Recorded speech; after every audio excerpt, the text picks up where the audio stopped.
En 1989, la ganadora de Miss Andalucía, con el dorsal número 19, Elena Ríos, fue coronada con una tiara dorada entre los vítores de miles de personas. En 1991, se convirtió en la nuera de un acaudalado empresario, convirtiéndose en la envidia de toda la nación.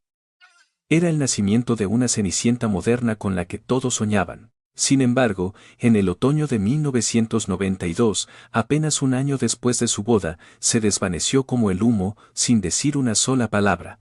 Su marido y su suegra declararon a la policía. Tras una discusión, salió de casa solo con la cartera. Seguramente volverá pronto. Pero ella nunca regresó. Peor aún, la familia política comenzó a difamarla, acusándola de haber huido con un amante, cansada de la vida hogareña. En la escena no se encontró ninguna prueba, y a pesar de las indagaciones, no se pudo rastrear su paradero. La deslumbrante Miss Andalucía que una vez llevó una corona se convirtió así en una fugitiva inmoral, borrada de la memoria de la gente. El caso fue cerrado como una desaparición sin resolver. 8 años después, en agosto del año 2000, durante unas lluvias torrenciales que batieron récords en Madrid, ocurrió algo inesperado. La pesada terraza de piedra que adornaba el jardín de una gran villa en La Moraleja se agrietó y se derrumbó debido a un corrimiento de tierras. Ante el riesgo de que la casa se viniera abajo, el propietario no tuvo más remedio que iniciar obras de refuerzo de los cimientos. Pero en el momento en que la excavadora perforó el duro suelo de hormigón y levantó un montón de tierra, los obreros presentes lanzaron un grito de terror. Dentro del hoyo, de donde ascendía una nube de polvo blanco de cal viva, apareció un esqueleto envuelto en una colcha de seda con lujosos bordados, que había permanecido atrapado allí durante 8 años. Y en su esquelético dedo, brillaba nítidamente el anillo de oro que había recibido como conmemoración de su victoria en 1989. Ella no había huido.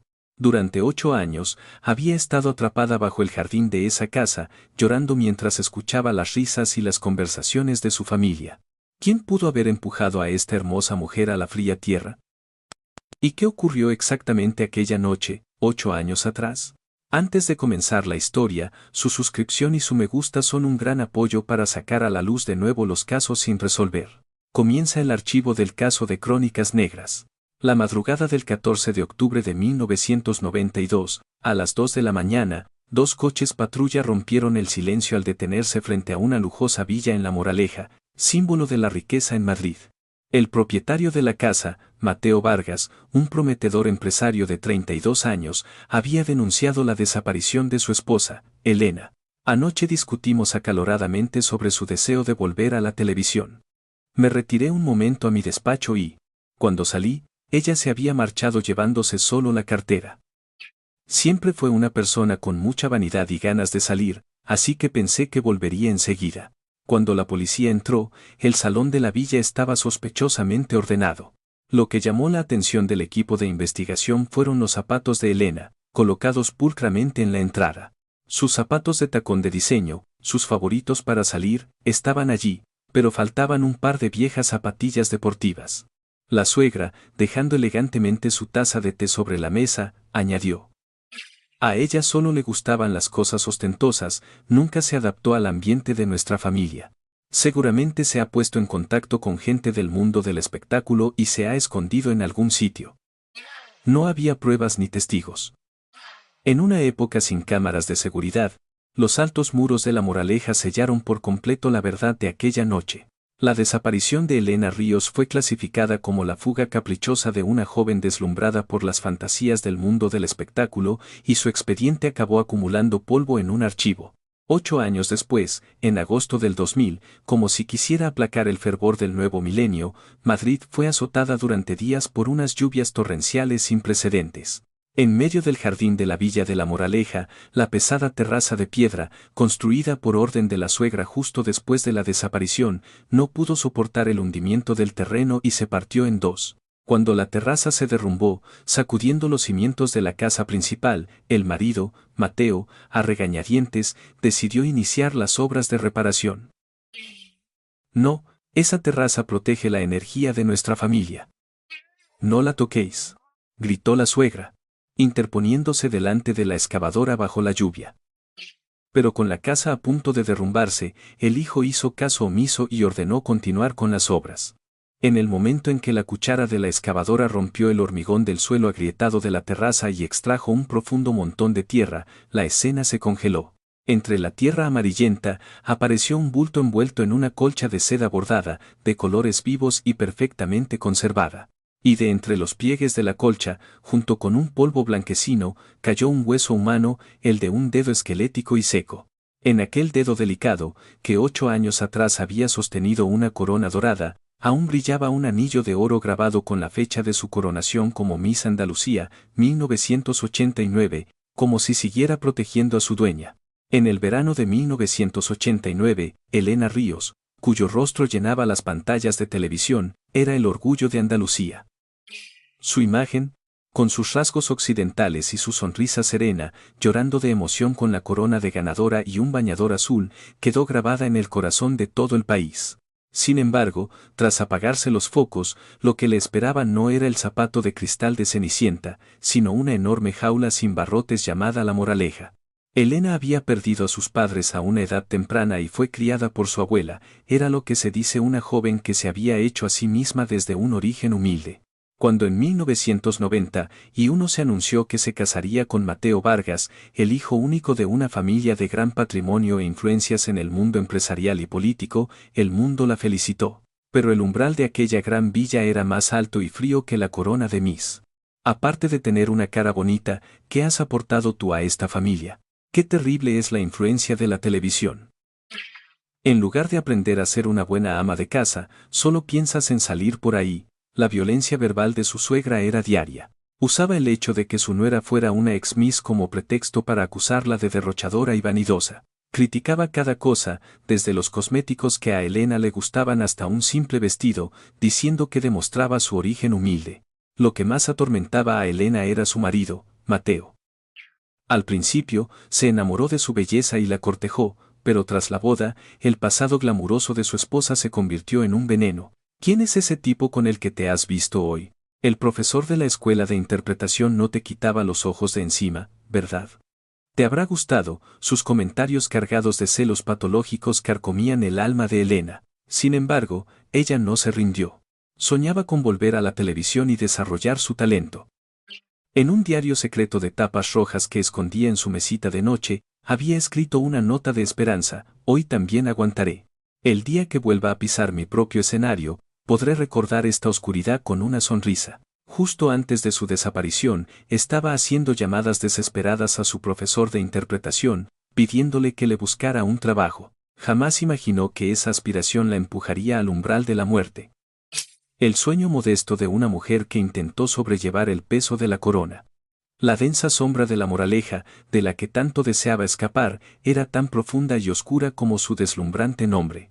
En 1992, la investigación se desarrolló enteramente según el guión de la suegra. Al tercer día de la desaparición, cuando la policía visitó de nuevo la villa, la suegra, como si los estuviera esperando, les entregó un sobre grueso. Dentro había varias fotografías de Elena sentada en un café, sonriendo con un hombre desconocido. Miren esto. Hacía estas cosas a espaldas de mi hijo. Este hombre es un profesor de interpretación al que contactaba a diario pidiéndole ayuda para volver a la televisión. Habrá un registro de una larga llamada con este hombre el mismo día de su desaparición. La voz de la suegra era firme y su mirada estaba llena de desprecio hacia su nuera. El equipo de investigación confirmó que, efectivamente, en el historial de llamadas de Elena justo antes de desaparecer, había un registro claro con dicho hombre. Para los investigadores de la época, la historia de una mujer glamurosa, ex-miss, que no se adapta a la vida familiar y se marcha en busca de sus sueños y un nuevo amor, era un escenario muy plausible. El testimonio meticuloso de la suegra fue la puntilla. Afirmó haber visto a Elena guardando a escondidas algunas de las joyas de la familia, insistiendo en que su fuga había sido una huida nocturna cuidadosamente planeada. A principios de los 90, en una sociedad española todavía conservadora, la etiqueta de esposa infiel fue suficiente para desviar la esencia de la investigación. La policía dedicó todos sus recursos a seguir el rastro de Elena, en lugar de investigar a fondo al marido, Mateo. Pero hubo un detalle que la policía pasó por alto. La expresión de Elena en las fotos no era la de una mujer ilusionada con un amante, sino la de alguien desesperado aferrándose a un clavo ardiendo. El hombre con el que contactaba era simplemente alguien que podría ayudarla profesionalmente, pero la suegra transformó esa relación en un asunto pasional para desviar el foco de la investigación fuera de la casa. Ya veis. ¿Qué os dije? La gente sin clase, al final siempre acaba causando problemas. Tras la fría sonrisa de la suegra, la desaparición de una joven fue envuelta en el llamativo papel de un escándalo y se hundió en el pantano de los casos sin resolver. El período de 8 años, de 1992 a 2000, fue una época de cambios sin precedentes para España. Los Juegos Olímpicos de Barcelona 92 y la Expo de Sevilla sacudieron la cultura, el país se enfrentó a crisis económicas y el mundo pasaba de lo analógico a lo digital. Sin embargo, la gran villa de La Moraleja parecía detenida en el tiempo. Inmediatamente después de la desaparición de Elena, la suegra ordenó una gran obra en el jardín. La razón que dio fue que había malas energías en la casa. Hizo arrancar el parterre de flores que tanto le gustaba a Elena y, en su lugar, construyó una enorme terraza de piedra, hecha de pesado mármol y granito. Los vecinos cuchicheaban sobre la crueldad de la suegra, que remodelaba el jardín tan pronto como su nuera se había ido, pero ni en sus peores pesadillas imaginaron lo que yacía aplastado debajo. Durante 8 años, el marido, Mateo, vivió interpretando a la perfección el papel de víctima. El título de hombre herido por una esposa infiel incluso le sirvió para ganar confianza en sus negocios. De vez en cuando, organizaba fiestas con vino en esa misma terraza del jardín. Lo que rompió el silencio no fue la voluntad humana, sino la fuerza de la naturaleza. Agosto del 2000, el primer verano del milenio, fue implacable. Cientos de litros de lluvia torrencial cayeron sobre Madrid. Y el terreno de la ladera de La Moraleja, saturado de agua, comenzó a hincharse y deformarse. Una noche, con un siniestro crujido, el centro de la aparentemente sólida terraza de piedra del jardín se partió en dos. El hundimiento del terreno había hecho que las enormes losas de granito chocaran entre sí y se levantaran. Cuando las grietas comenzaron a aparecer en los muros de la casa principal, Mateo ya no pudo posponer más las obras. No. Si excaváis ahí, toda la buena fortuna de nuestra familia se escapará, gritaba la suegra, interponiéndose bajo la lluvia frente a la excavadora. Su elegancia habitual había desaparecido, parecía una demente poseída, abalanzándose sobre los obreros que llevaban palas. Pero con la casa a punto de derrumbarse, el hijo no escuchó las supersticiones de su madre. La mañana del 15 de agosto de 2000, festivo nacional, la pesada cuchara de la excavadora golpeó por fin el frío suelo que había ocultado la verdad durante 8 años. Cuando el pesado gancho de la excavadora levantó la losa de mármol agrietada, debajo apareció una extraña capa. Donde debería haber tierra normal, había una capa de hormigón de 10 centímetros de espesor, y de sus grietas salía un polvo blanco como el humo. Era cal viva, esparcida para evitar la descomposición del cadáver y bloquear el olor. ¿Qué es esto? ¿Por qué hay cemento aquí?, gritó el capataz, y los obreros corrieron con sus palas. Al retirar los trozos de hormigón roto, la terrible verdad, preservada al vacío durante 8 años, salió a la luz.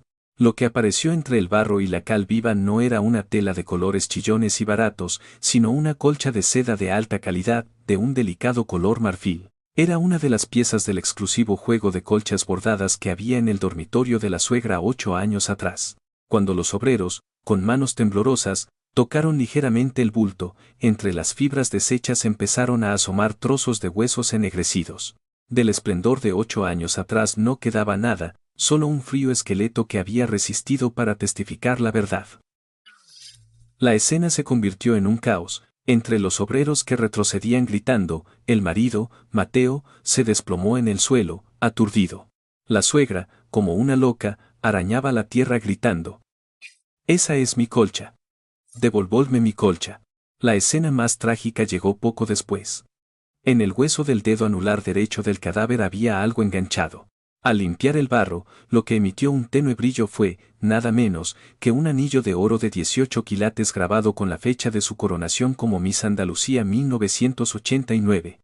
Ella no había huido con otro hombre como dijo su marido. Con la misma mano que una vez sostuvo una corona deslumbrante, había estado aferrada a una colcha de seda, atrapada bajo la fría terraza durante 8 años, clamando por su inocencia. El elegante jardín de la Villa de la Moraleja era en realidad una gigantesca tumba, y sobre ella, la familia había reído y celebrado fiestas con total naturalidad durante 8 años. La ciencia del año 2000 juzgó con severidad la negligencia de 1992. Los restos óseos fueron inmediatamente enviados al Instituto Nacional de Toxicología y Ciencias Forenses, donde se iniciaron los análisis genéticos y antropológicos forenses. Tecnología de vanguardia para la época. A pesar de los 8 años transcurridos, la cal viva esparcida por el asesino y la gruesa capa de hormigón, paradójicamente, habían impedido la entrada de bacterias externas, conservando el esqueleto en perfecto estado. Lo primero que habló fue el cráneo de Elena. Durante el examen forense, el especialista descubrió una fractura por hundimiento en la parte posterior del cráneo, causada por un fuerte golpe con un objeto contundente y pesado. Lo más impactante fue la forma de la herida. No correspondía a un martillo o un ladrillo común, sino a una forma peculiar, con un borde circular y afilado. El equipo de investigación comparó inmediatamente la herida con la base del trofeo de Miss Andalucía que había desaparecido de la casa en 1992, y descubrió que la forma coincidía de manera escalofriante. El símbolo más glorioso de su victoria se había convertido en el arma de su asesinato. La siguiente prueba fue la colcha de seda que envolvía el cuerpo. El análisis de las fibras reveló que estaba hecha de seda natural francesa, un producto a medida que no se podía encontrar en el mercado general.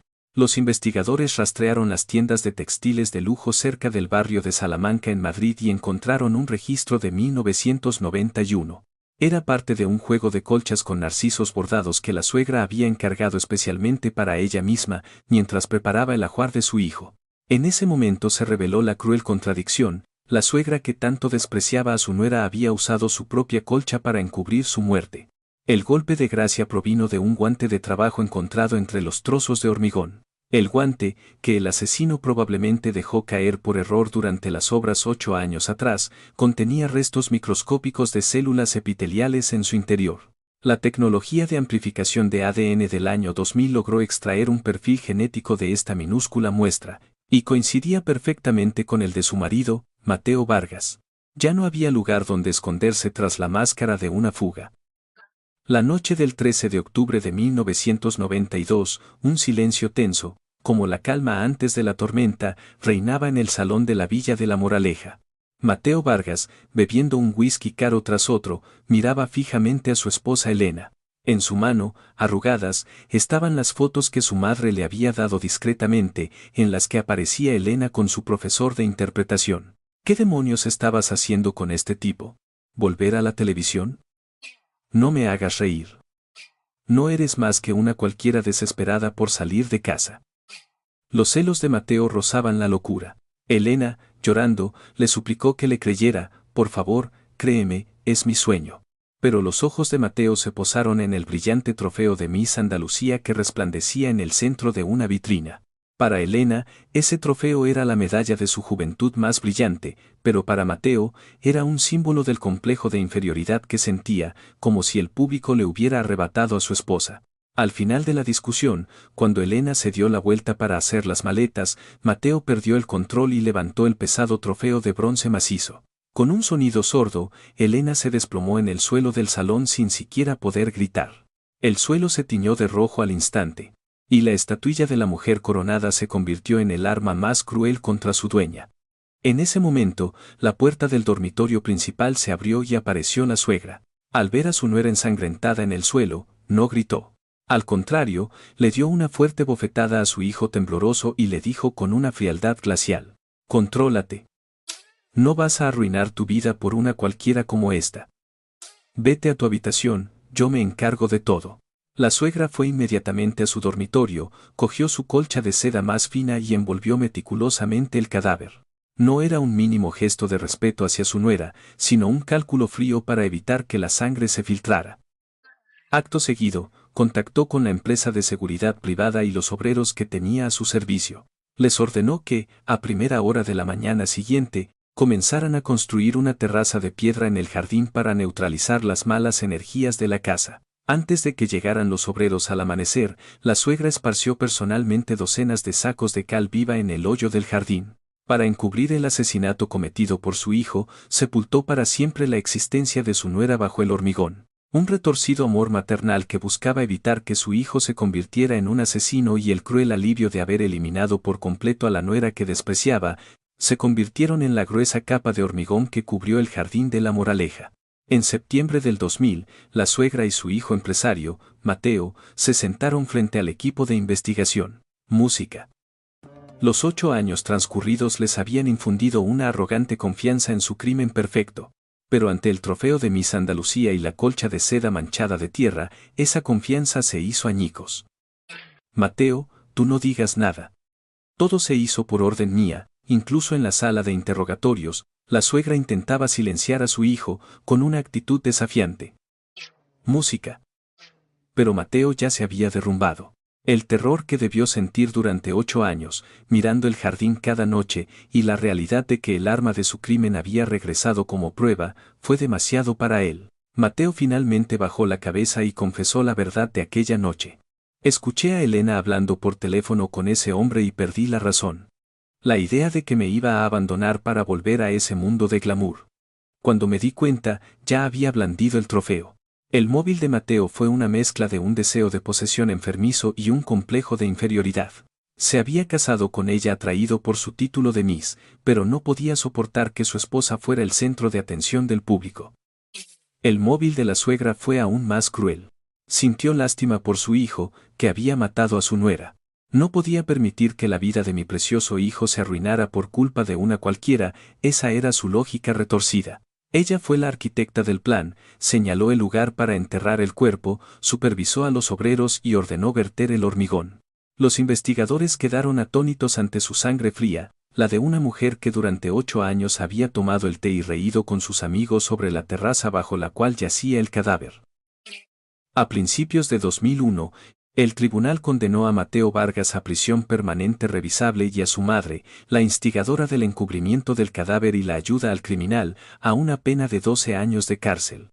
En su sentencia, el juez proclamó: el acto de enterrar la dignidad humana bajo hormigón con el pretexto de proteger el honor de su familia es imperdonable, sin importar la razón. Los restos de Elena Ríos finalmente salieron de la villa de La Moraleja después de 8 años. El anillo de oro que llevaba en el dedo fue devuelto a su abuela, quien la había extrañado toda su vida.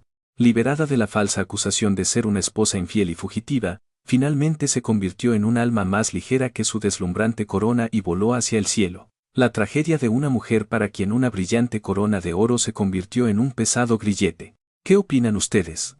El archivo del caso que hemos preparado hoy, la desaparición de la nuera Miss y el secreto de la Gran Villa, llega hasta aquí. Si la historia de hoy les ha conmovido, por favor, suscríbanse y denle a me gusta. La luz que ilumina la verdad comienza con su interés. Gracias por su atención.